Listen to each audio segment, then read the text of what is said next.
তো আবার নিয়ে এসেছি আপনাদের কাছে একটি নতুন ধামাকাদার ভিডিও।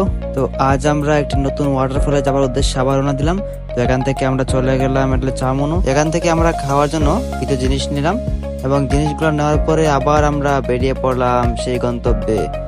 দেখতে পাচ্ছেন এটার ভিউ বা রাস্তাঘাটের ভিউ তো সেই, এটা কোথাও দেখতে পাবেন না। তো এখান থেকে আমরা যাচ্ছি, এই দেখুন রাস্তা পুরো গভীর জঙ্গল, পুরো ভয়ানক। এই জায়গায় যাতে আসতে চান সবাই ভিডিও নিচে কমেন্ট করবেন, কমেন্ট বক্সে আমি রিপ্লাই দিয়ে দেবো, লোকেশনটাও দিয়ে দেবো।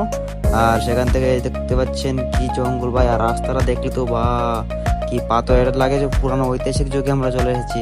তো এখান থেকে আমরা সবাই চলতে চলতে এখান থেকে প্রায় 1 ঘন্টা হাঁটতে হবে আপনাদের মেন রোড থেকে। তো হাঁটতে হাঁটতে হাঁটতে এবার রাস্তা দেখুন কি রাস্তা বলবো। তো এখান থেকে আমরা সবাই খেয়ে দিয়ে জিরে নিলাম, খেয়ে দিয়ে খুব এনজয় হলো। এনজয় করে সেখান থেকে আমরা আবার বেরিয়ে পড়লাম। আর একটু হাঁটার পরে ফাইনাল আমরা চলে আসলাম সেই ওয়াটারফল। দেখতে পাচ্ছেন এখানে প্রচন্ড মানুষ। আমরা তো ভাবছিলাম ভাই মনে হয় আমরা একাই আছি। দেখতে পাচ্ছেন এটা সৌন্দর্য অপূর্ব। আমাদের দেখার সবচেয়ে বেস্ট ছিল এই ঝর্ণাটা। তো আমি ত্রিপুরাবাসীকে সবাইকে বলবো একবার হলে আসুন, এসে খুব মজা হবে, খুব মজা হবে। একবার দেখে যান ভাই, শুধু একবার। আর ভিডিও ভালো লাগলে সবাই সাপোর্ট করবেন, এভাবে পাশে থাকবেন।